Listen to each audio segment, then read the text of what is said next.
Una de las cosas que lamento es no haber visto en su día Game of Thrones o Juego de Tronos, ya que no tenía HBO y no tuve ánimos de buscarlo por vías menos civilizadas, si es que me entienden. Y todo lo que he visto fue su temporada final, más porque estaba con unos amigos que sí vieron la serie que por entender bien de qué trataba lo que veía en pantalla. Y aunque poco a poco estoy rectificando esto, ya que empecé a leer los libros en que se basó Juego de Tronos y algún día veré la serie como se debe, sí entiendo la enorme decepción que muchos fans tuvieron con el final apresurado y mal cerrado de la serie original, y cuál era el enorme reto que tenía delante su precuela, House of the Dragon, conocido en español como La Casa del Dragón, de cara a su primera temporada. Recuperar esa magia con la que inició Juego de Tronos para darnos una gran historia de intriga, traiciones y violencia digna de la obra de George R.R. Martin. El día de hoy les daré mi análisis de la primera temporada de la que no solo es la gran apuesta de HBO y Warner, sino el regreso por la puerta grande de una de las licencias televisivas más importantes de la última década, para descubrir si todo lo que el público amó de Juego de Tronos regresa o no en esta serie. Antes de comenzar, si te gusta mi contenido, te invito a que sigas mi canal, hagas clic en me gusta, en gracias y compartas en tus redes sociales, ya que me ayudarías a que crezca el canal y a llegar a más personas.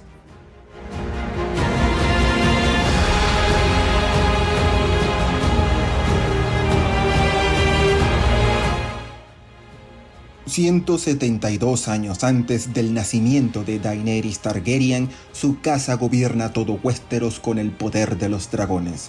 Pero aunque el reino ha vivido décadas de paz y prosperidad, se generan dudas sobre quién heredará el trono de hierro, surgiendo dos bandos enfrentados. El de la princesa Rhaenyra, hija mayor del rey Viserys, designada por este en contra de la tradición como su heredera, y quienes se oponen a que una mujer asuma la corona. Estas dudas sobre el futuro rey crearán un mar de conflictos en el seno de la familia Targaryen que se convertirán poco a poco en diferencias irreconciliables que, de no ser resueltas, sumirán a todo el reino en una terrible guerra civil bajo el fuego de los dragones. No voy a andar con rodeos en esta ocasión, ya que la serie no solo me pareció buena en casi todo de principio a fin, sino que es la principal culpable de que empezara a leer Canción de Hielo y Fuego, y estoy plenamente seguro de que será una de las mejores, si no directamente la mejor, serie de la temporada, siendo un digno representante de todo lo bueno que tuvo Juego de Tronos antes de su criticado final. Y eso que en esta ocasión HBO no lo tuvo fácil, ya que competía de tú a tú con Anillos de Poder, que en un inicio se presentaba como la serie de televisión más costosa de la historia que, usando todo el poder financiero de Amazon, se propuso adaptar a lo grande a El Señor de los Anillos. Esto nos dio a nosotros, los espectadores, dos propuestas muy similares en apariencia, ya que las dos series son precuelas de novelas de alta fantasía medieval muy famosas que buscaban introducirnos en sus épicos mundos para narrarnos una trama que, se aspira, dure varias temporadas. Pero aquí hay una diferencia clave. La primera temporada de Anillos de Poder se sintió como una muy innecesariamente larga introducción que tarda demasiado en llegar a un punto que solo se alcanza en el final, dejándonos con el vacío de que lo realmente importante de esta temporada no lo veremos sino en la siguiente.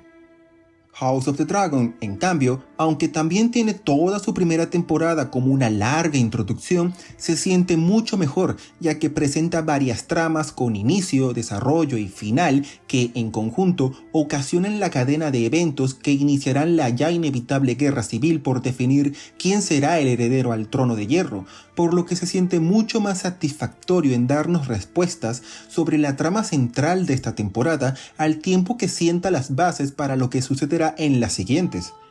Y es que la trama central de la primera temporada de House of the Dragon trata de la familia, o en concreto, cómo una serie de decisiones, malos entendidos o el simple egoísmo y ciega ambición ocasionarán la lenta disolución de esta, trayendo consecuencias nefastas para todo el reino.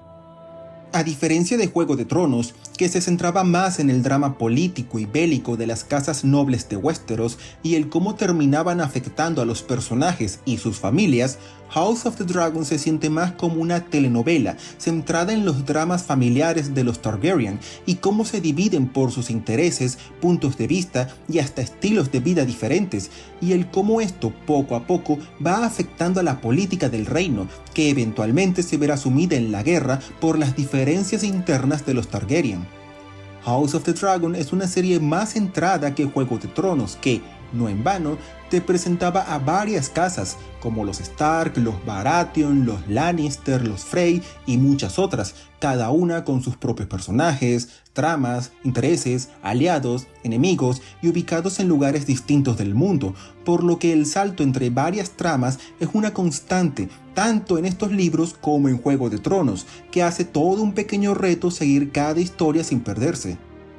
En cambio, aunque House of the Dragon tiene a varios personajes en su primera temporada, se centra en exclusiva en los Targaryen y en cómo se generan las divisiones dentro de esta familia, por lo que la trama de la primera temporada es mucho más lineal y fácil de seguir que la de Juego de Tronos. Habrá que ver cómo será la segunda temporada cuando los negros y los verdes, los dos bandos enfrentados por la corona, tengan que buscar aliados en todo el reino y podamos ver en mayor detalle al resto de casas nobles que, asumo, tienen que tener más presencia en el futuro. Otro detalle que genera este enfoque son los enormes saltos temporales. A diferencia de Juego de Tronos, que en sus primeras temporadas se tomaba bastante tiempo para desarrollar, por ejemplo, el viaje de un personaje de un sitio a otro, House of the Dragon tiene grandes saltos en el tiempo, precisamente porque busca mostrarnos cómo la familia Targaryen va evolucionando con el paso de los años, cómo sus diferencias van creciendo y cómo poco a poco el liderazgo de la familia pasa de la generación del rey Viserys y su hermano Daemon a la de Rhaenyra, Alicent y los hijos de estas. Del lado bueno, esto le permite un mayor dinamismo a House of the Dragon a la hora de contar su trama, ya que en una sola temporada se siente que nos contó bastante más de lo que Juego de Tronos, por la misma naturaleza lenta y detallada de su historia, podía ofrecer, ya que no se siente tan amarrada a mostrar de forma más o menos realista cuánto tarda en hacerse un viaje o ejecutarse un plan. Al mismo tiempo, permite desarrollar todos los pormenores que a lo largo de casi 20 o 30 años ocasionarán la guerra civil por el trono, entendiendo bien quién es cada personaje, sus motivaciones y sus actos, haciendo más desgarrador el momento en que finalmente todo explota en el capítulo final.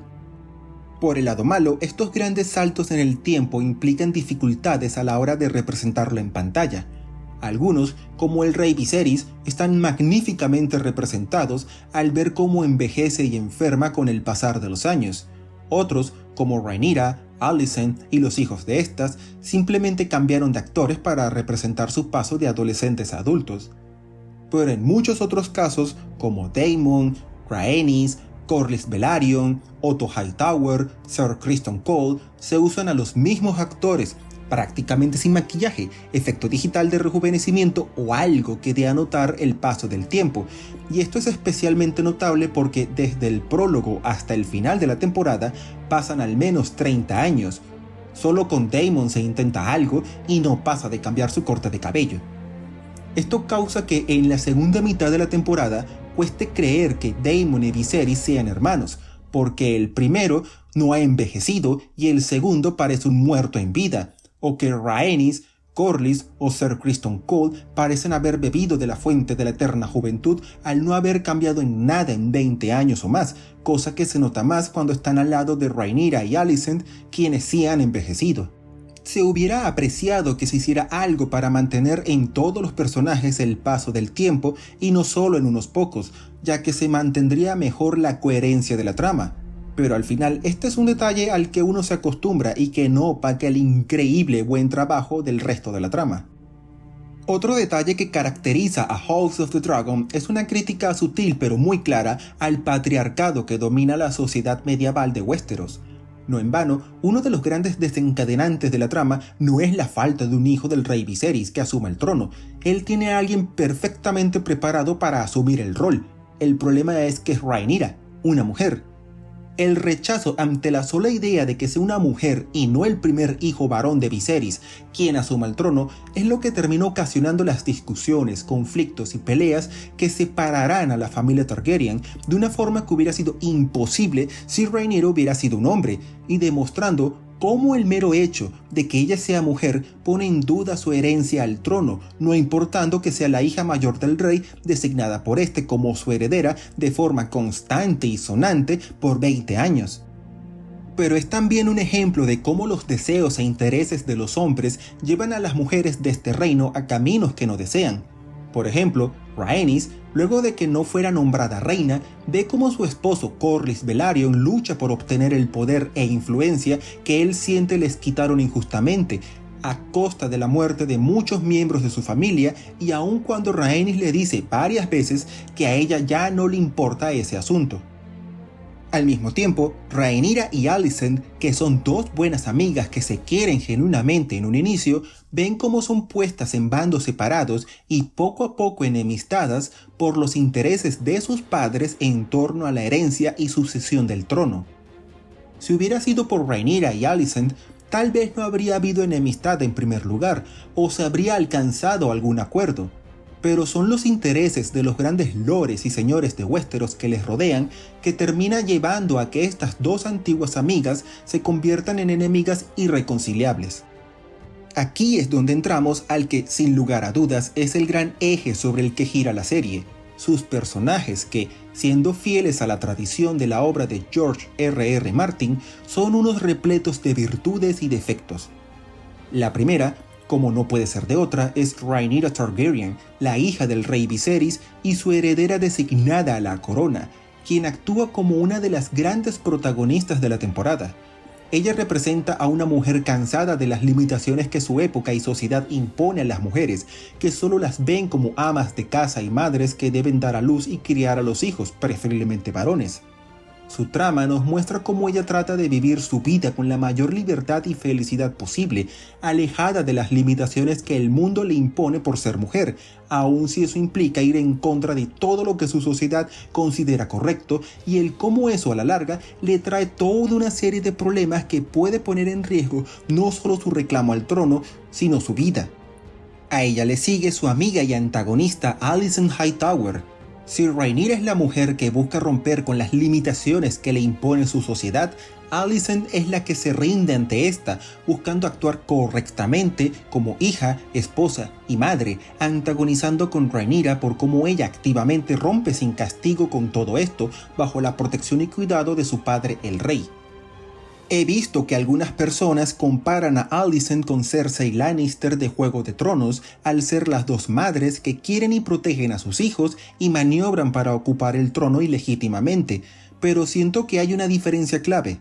Cersei, fuera del amor por sus hijos, y Jaime Lannister actuaba por puro egoísmo, deseando tener el poder para ser ella quien gobernase. Alicent, en cambio, actúa porque cree que es lo correcto, porque una buena hija obedece a su padre, protege y cuida a su esposo y hace todo lo posible por darle un buen futuro a sus hijos. Ella nunca ha ansiado el poder para ella, sino para su hijo, porque la tradición dicta que el trono le pertenece al primer hijo varón, no a una mujer como Rhaenyra que, de todas formas, ha pisoteado todas las tradiciones y costumbres que Alicent da por sagradas. Pero quien se volvió uno de mis personajes favoritos fue Daemon Targaryen, hermano del rey Viserys, ya que él simboliza la esencia de un buen personaje de Juego de Tronos, alguien de moralidad gris, capaz, a partes iguales, de hacer el bien y el mal, siendo Daemon impulsivo, violento, pero al mismo tiempo leal a su familia, por lo que jamás sabes qué hará a continuación. Del mismo modo que nunca mostró respeto por la autoridad de su hermano el rey, el cual jamás consideró digno de su cargo, también le mostró una enorme lealtad, no solo nunca atreviéndose a alzar la espada en su contra, sino ayudando a su ya moribundo hermano a ir al trono y poniéndole la corona, en la que fue no solo la última decisión de Viserys como monarca, sino una de las escenas más emotivas de la temporada. Pero quien me sorprendió no fue otro que el propio rey Viserys, ya que, aunque no esperaba nada de él, termina siendo el eje central de la temporada. Fue su decisión de nombrar a Rhaenyra como su sucesora, su incapacidad de imponer su voluntad a los Hightower y el permitir que conspiraran en su contra lo que inició el conflicto. Al mismo tiempo, su vida termina siendo una tragedia porque su máximo deseo era mantener unida a la familia para mantener así la unidad del reino, pero al final fracasa en ambos. Esto se ve simbolizado en la última cena con su familia, ya dividida de forma irreconciliable en ese punto. Sus seres queridos le guardan el cariño suficiente para no pelearse entre ellos en su presencia, pero apenas se retira, estos empiezan a caerse a golpes, todo un símbolo de lo que fue el reinado y legado de Viserys, uno donde su voluntad fue ignorada. En lo referente al apartado técnico, siento que es inevitable volver a la comparación con su gran competencia de la temporada. Aunque House of the Dragon tiene un nivel soberbio, siendo un ejemplo de una gran producción televisiva, siento que Anillos de Poder le gana, ya que el poder en bruto que da el enorme presupuesto de Amazon, una de las empresas más poderosas del mundo, le permite tener unos diseños, fotografía y efectos especiales dignos de una película de alto presupuesto que la serie de HBO y de una Warner Bros. Discovery que está en crisis no puede competir. Pero antes de que saquen los palos y antorchas para criticar en los comentarios, hay que aclarar: Anillos de Poder ganará a nivel técnico, pero en lo referente a nivel emotivo, House of the Dragon gana por goleada. Momentos como la batalla de los peldaños de piedra, con Daemon prefiriendo ir a una lucha a muerte antes que aceptar la ayuda de su hermano, la coronación de Aegon como rey, o la batalla entre Luke y Aemon a lomo de dragones, tiene un enorme impacto gracias a su historia tan bien construida que genera más tensión, intriga y duda sobre el futuro de los personajes de lo que es capaz Anillos de Poder. Donde sí hay un claro empate es en la música, ya que la banda sonora de las dos series es espectacular, habiendo un solo detalle que critico de House of the Dragon: su opening, ya que se recicló el tema musical de Juego de Tronos. A nivel comercial, entiendo la decisión, ya que se busca dejar en claro la relación de esta serie con la producción más exitosa y famosa de HBO, pero siento que priva a House of the Dragon de la oportunidad de tener su propia música que le represente y dé identidad por sí sola, más cuando, pese a partir de la misma base, esta serie tiene sus propios detalles que le diferencian de Juego de Tronos. Pero esto no deja de ser un minúsculo detalle en la que, al final, ha sido una grandiosa serie que ha sabido traer a lo grande todo lo bueno que asociamos a Juego de Tronos, teniendo una trama que, alejada de fórmulas como el viaje del héroe y a representaciones idealistas y optimistas de los personajes, ha sabido darnos un drama con personas que se sienten reales, capaces de grandes actos de virtud y honor como de terribles pecados y crímenes a partes iguales. Tras el final de Juego de Tronos, que decepcionó a tantas personas, este inicio de House of the Dragon se siente como un gigantesco paso en la dirección correcta, no solo para recuperar a quienes se decepcionaron antes, sino para ofrecer algo que pretende ser genuinamente bueno, que no trata a sus espectadores como idiotas y dé espacio para pensar y debatir sobre una trama que, en su mayor parte, se aleja de ser simplemente buena o mala, sino humana. Otra cosa es si lograrán mantener este nivel hasta el final, pero esa es una pregunta para el futuro. Para personas como yo, que apenas están entrando al mundo de Canción de Hielo y Fuego, es una excelente entrada a este mundo, ya que al ser una precuela no es necesario saber nada de Juego de Tronos para disfrutar la trama. Y pese a eso, está repleta de momentos y referencias que los fans de la primera serie disfrutarán plenamente.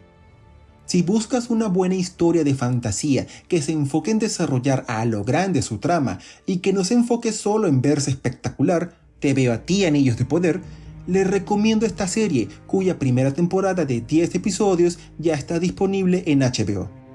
Muchas gracias por ver el video. Si te gustó, no olvides dejar algún comentario, hacer clic en me gusta, suscribirte o en la campanita, ya que no solo me interesa saber tu opinión, sino que me ayudarías bastante para hacer crecer el canal y que mis videos lleguen a más personas. Agradeciendo todo tu apoyo, te deseo un buen día y hasta pronto.